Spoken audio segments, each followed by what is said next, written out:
All right, welcome everybody to another episode of Sales Pipeline Radio. So happy to have you here. I'm your host, Matt Heinz, and I think we're on episode 342, something like that, as we continue to roll along here every week, every Thursday, live at 11:30 Pacific, 2:30 Eastern. If you are watching as we do this live on LinkedIn, thank you so much for making us part of your day, part of your work day, part of your work week. We're here, Mark, almost the end of the month, end of the week, end of the quarter.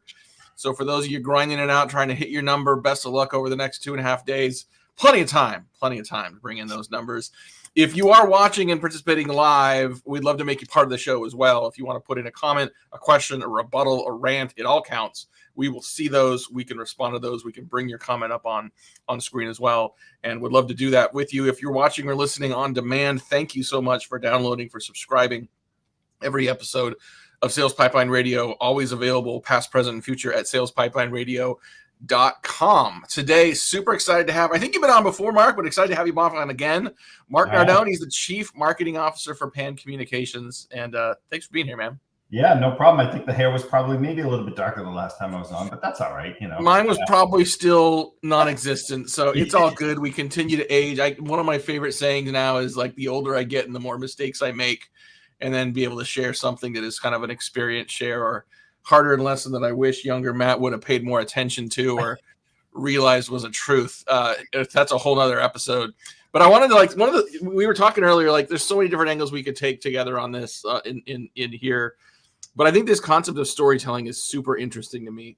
And if you think about the different ways we think about storytelling, the story we tell around our brand, the story we tell our prospects to hopefully earn some of their attention.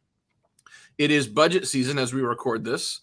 So the story we tell when we're asking for money, right? Instead of giving a laundry list of where we're going to go spend money, what's the story you're telling about what you are buying for the organization? And combine that with increased evidence and research I'm now seeing that indicates that B2B brands are going to reinvest or grow their investment in brand in 2025. And what is brand if not a story? So would love to hear from your perspective. First of all, for the people that don't know you and don't know Pam, maybe do a quick introduction there. And then how are you thinking about storytelling and brand as we start thinking about next year already? Yeah, sure. So just for the individuals that don't know us, Pan Communications, actually Pan now, we rebranded a little while ago to just Pan. Kind of started off in the PR industry as an agency and then moved into the brand to demand kind of side of the business.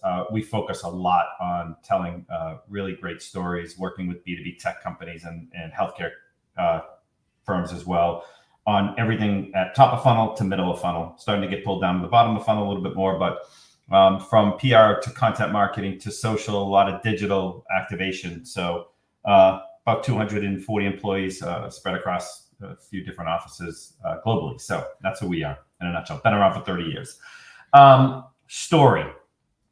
I will tell you, it's important and it's interesting because what we're seeing on our end, being in the services side of the industry as well as representing a lot of tech brands, is second half of the year we've seen an absolute kind of reverse a pattern and double down inside a brand and brand awareness. Mm-hmm. Some of that has to do with the fact that I think there was just a lot of kind of hesitation and a little bit of concern in the first half of the year. So I think we're kind of seeing maybe a little bit of the ricochet of second half finish strong, set brand up well for kind of beginning parts of 2025. And then I think we're just also seeing just marketers and brands moving to decision a lot quicker. I think when you and I last chatted, Matt, earlier this year, there was just a lot of issues within pipelines, whether it was the pauses, the delays, a lot of movements taking place.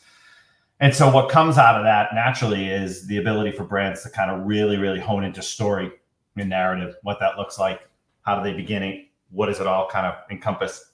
One of the things that you started talking about was obviously what brand means for business, for product, but also from an experience standpoint.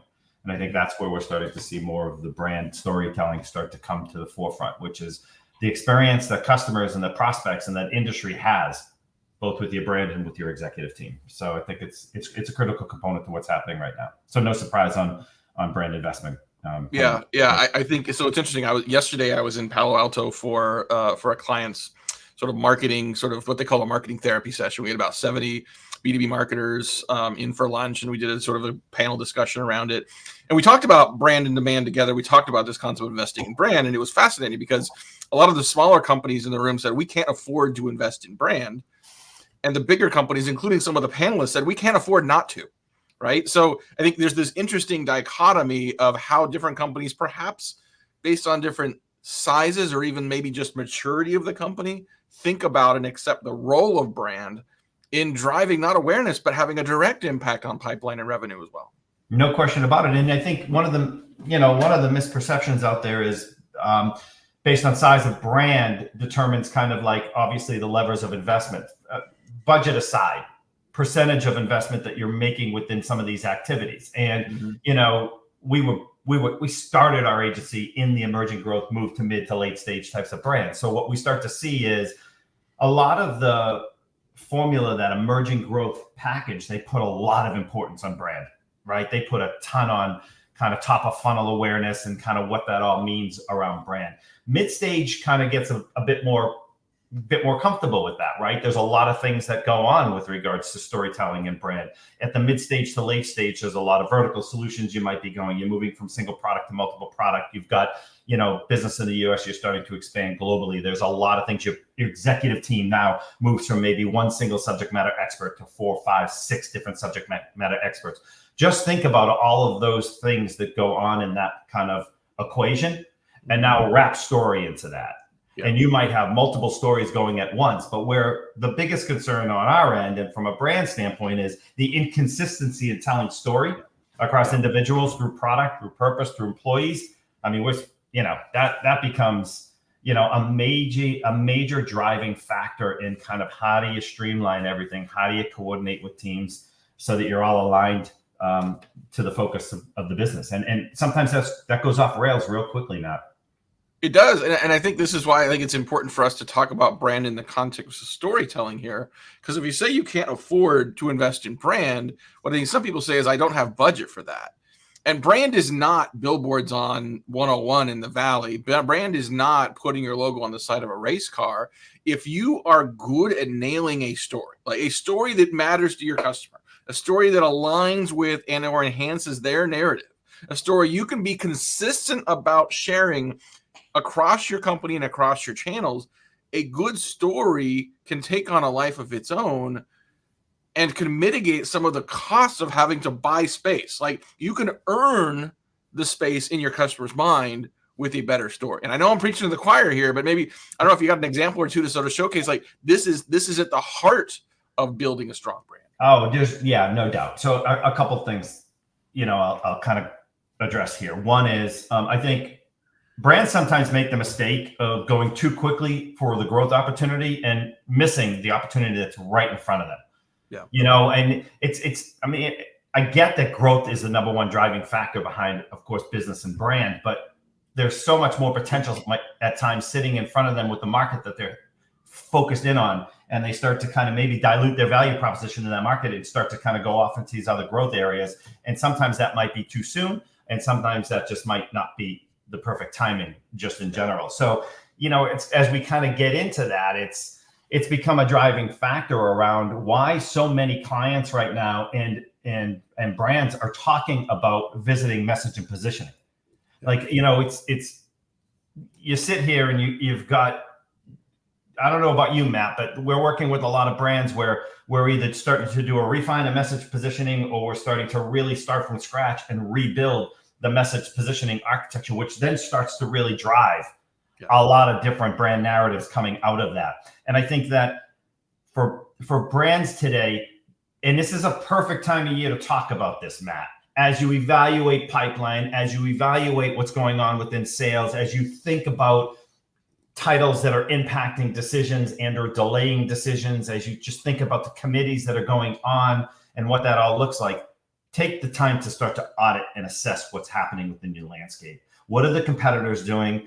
What is everybody else kind of looking like from an assessment and an audit? And take some of that research and start to build what could be just a great moment in time for message and positioning beginning in 2025. So I think, brands sometimes today just make the mistake that our message is good. It's been in market for a year. We don't need to tweak it. We don't need to adjust it. That's nonsense. Like it's got to be kind of in real time. Well, and you may be comfortable with your message, but remember that your message does not sit in isolation in the market. Your message is sitting alongside and competing with countless other messages for the finite amount of time that your prospects and your customers and the decision makers at their organizations have. There is no good enough. And I think you got to continue to look for, the ways to improve on that. Talking today on Sales Pipeline Radio with Mark Nardone. He's the CMO, Chief Marketing Officer for Pan, and we're talking about the importance of storytelling as a component of building and managing a strong brand. One of the other topics we covered yesterday at the Palo Alto event was the balance between brand and demand. And sort of thinking about this sometimes in like just a 2x2 matrix, right? Sort of brand and demand on one axis, short-term and long-term on the other. And I tend to think like short-term, maybe 3 to 6 months, long-term, 6 months to 2 years plus. A lot of companies very worried about the short-term impact and said, okay, like it's the end of the month, end of the quarter, I need to invest in demand. And too often that short-term need to drive demand precludes people from doing the building blocks of building brand as well. I believe there are things you can do short and long-term to build that brand and to tell that story. You mentioned starting with just having a fundamentally better story and better message. But what are some of the things that you see companies doing well organically, even short term, to start to build the foundation of a long-term strong brand? Yeah, that's a great question. I mean, if I could step back for a quick second and as we think through story and kind of from the brand to demand connection that we're talking about here, how does story align everywhere throughout the journey of a customer coming into the pipeline? What does that look like? How do you think of tone, pain point, necessity and level of importance as they're coming into the pipeline? I think so. Some of the things we're starting to kind of see really, really resonate well is, this is going to be no surprise to everybody listening, but data and research. We're starting to see some really, really great impact with regards to how story moves through data, how data reverses and tells a really good story. How do you analyze the audience of the prospect or the customer that you're working with and kind of like walk in their shoes with regards to, I know Matt's a major marketer out there. He does a lot of sales. What type of kind of data can I feed you, Matt, that kind of gets you to kind of, act with some impact? We're looking at that through the lens of short-term and long-term. So when I think about data in particular, if we're pulling out this one example, sometimes it's just, hey, give me some of the moments that matter in market right now. Like what's happening within the next month to 2 months? How can we jump on a lot of cool trending topics to align data so that we're able to drive a lot of interesting brand awareness, but we're also then able to kind of bring that journey for them to come into an experience on our site or in this section of our data and insight section or hub section that says, now I'm all of a sudden looking at annual research programs. Now I'm looking at, quarterly research reports. They're giving me, full step in the moment, what's happening this month with regards to kind of the reaction in markets all the way. Give me some more premium research that's driving this. So data and research is really important. And how that moves your story out to media is important. How that goes across digital channels is really important. How sales uses that from an enablement standpoint in decks and everything like that. It's just data's become one of our best options with regards to putting out some conversations and communication to market. I'd go as far as to say that I think data may be replacing media as the coin of the realm for marketers in terms of sort of creating differentiation and driving not just timeliness, but timeliness with context. Can you talk a little bit about how sort of intent signals and the data that you have available to you not only helps you shape the story, but also reach the right person at the right time with the story that's relevant to them? Yeah. So if let's just use Pan for a quick example, right? We've got a few different reports that we put out. One's around the brand experience report. It's all of the experience that consumers and customers in general are having with brand. That's one angle that we go out with. The other area we look into coming out of that is AI. We might look at sector experience around security and or healthcare and how do we kind of use data to go into specific sectors. And then you look at kind of like as we see intent and we see kind of like these triggers of engagement we're having and some of just the 360 conversation we've got coming back around. Many marketers that are coming even in looking at Pan are saying like, hey, but how do I know what I'm doing is right? Am I measuring the right areas? Is my program kind of performing where it should be? So now all of a sudden you see this other angle of content we come out, which is reality check. A reality check allows a marketer to kind of look and say, like, here's the reality check of what's happening today, both with the skill set that I have in my department, as well as the activation programs that I have behind brand. And it gives them this really cool connector around brand experience, then over to the reality check. And then the output for that might be, 5-step guide to really kind of looking at, 2025 planning initiatives. How do you measure appropriately? So you go long-term brand experience report, short-term, we're looking at a quarter where we know we're recapping a year. Measurement becomes really, really critical because they need to look back and look forward around how their programs are kind of performing in market right now. And we start to put content that's relevant to kind of the pain point that they might be experiencing as they flow through a quarter. That's how we treat a lot of the data and a lot of the content that we're looking at by quarter. Well, it gets even more interesting as you think about the advancement of AI and what that's going to enable to activate some of those stories and that content. Like we've talked for years about, building our white papers and our ultimate guides to this and that. And we spend a ton of time writing something and then producing it for everybody. Well, what if you could take your core story? What if you could take your core data and create a custom ultimate guide for each and every individual, let alone account, let alone industry, because you can customize the message to them and create something that is intensely highly relevant on a one-on-one basis with near infinite scale. I mean, I have a couple different point of views on this, right? I think right now from an AI perspective, augmenting, human to AI capabilities is really, really important. I think it's really, really important to remain transparent, 100%. Like, I think we're seeing a lot of ricochet around the ethics of AI. I was talking to somebody on the brand side last week, and a team that they were using in a specific region was putting out so much AI that the fact checking now came back to them and they started to get hit on reputation. So you have to be really careful in our world, especially from creators, right? Like that. Yep. How are we using AI in our everyday function? I always like to tell my team, just in general, use it as a thought starter, kind of start to kind of think through the ideas, use it as a test bed on how that idea is performing, but please make sure that the authentic voice that typically helps close these deals from a personalization standpoint remains relevant and timely. And don't be so into the pace game, but rather the quality game. And it's like, sometimes, Matt, we could go down that hole where the benefit of AI is tremendous. Nobody's doubting that, right? Nobody is doubting what AI potentially can do. But it's got to be in a way that's balanced, authentic, again, very, very transparent, or else reputation's going to get hit. I think sometimes the decision makers and or the audiences that you're trying to influence might see right through it at times. Yeah, I would agree with you. And I think, like, I saw a stat somewhere from like a CEO from a tech company, like, looked and mapped the number of sales emails she's getting in a week, and looked at it before ChatGPT and after ChatGPT.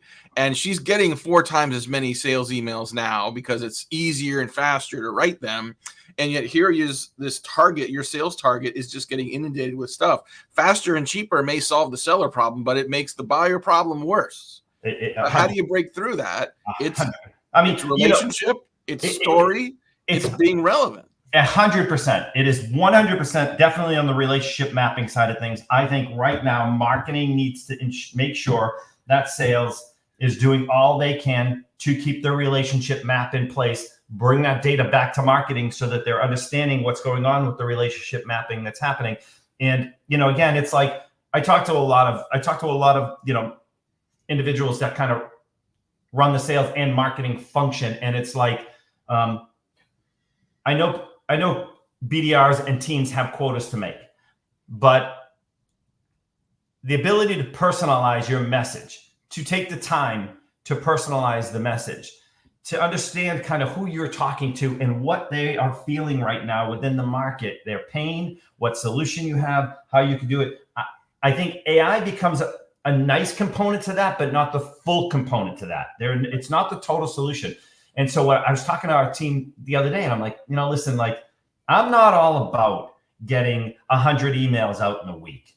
I'm about getting the 20 emails that are really going to land and that you're going to learn from.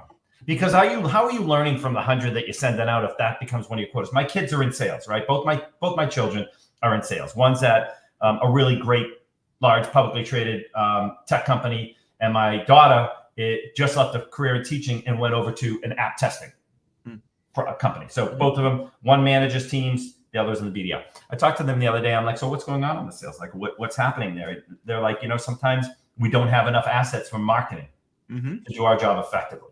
I'm like, well, do you have that stream of communication going with marketing where you can effectively help, feed what you need, because you're on the front lines and you got to be able to be agile and react quickly. And both of them at the same time said no. So there's still a breakdown there, Matt, right? There's still this breakdown where you still have to see. And, the other trend we're starting to see too is marketing, reporting, and sales. Now, some of that's kind of 50-50, right? Some of it is CMO still kind of owning the role, and hopefully they got a really great relationship going with sales. They're using a lot of the triggers and the data that they're seeing on the front line to kind of help course correct what's going on in marketing.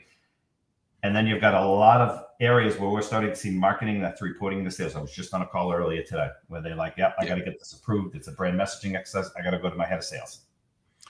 Yeah. I think, there's a lot to unpack there. I think as B2B sales processes, as the buying journey becomes more complex, as we're kind of required to collaborate across go-to-market teams, the level of communication and participation across lines, not just throwing information at each other, not just doing jazz hands at sales kickoff, but like, how do you actually do this on a Tuesday morning, right? Like nailing that orchestration becomes more and more important. Need to wrap this up a little bit, try to keep these usually within 20 minutes. So we're a little over, but Mark, thank you for being here. My last question to you, as we head into Q4 here, we're thawing out Mariah Carey before the holidays. What makes you optimistic for 2025? What do you it's absolutely very simple. What's happened in our business in the last 3 months, and again, marketing is a leading indicator of what happens from an economy standpoint moving forward. We've seen a tremendous amount of progress, both in decision-making and the amount of investment that's going into a lot of different activation strategies across digital, across earned media, across owned properties. If you would have talked to me back in June, I'd be like, man, I don't know. This is going to be a tough year ahead of us. I don't think so. I think post-election, I think you're going to see a lot happening. There's a lot of good indicators, interest rates dropping down. I think and you start to see, you see Thoma Bravo, you see KKR coming out with these massive funds directed right at the mid-market. Who would have thought that, right? I think that's going to fuel a tremendous amount of optimism next year. So I'm pretty bullish on next year. I think we're getting some good signals right now that next year is going to be a really, really good year for marketing. Yeah. We are as well starting to see not just sort of anecdotally, but also seeing some data and some research and some optimism from, the investors as well as other parts of the market. So yeah, fingers crossed, but definitely things move in that direction. Mark Nardone, CMO at Pan. Thank you for joining us, man. I appreciate you being here. Good seeing you, bud. Great. Thanks everyone for joining us today. We'll see you next week on another episode of Sales Pipeline Radio. Until then, take care. Happy selling.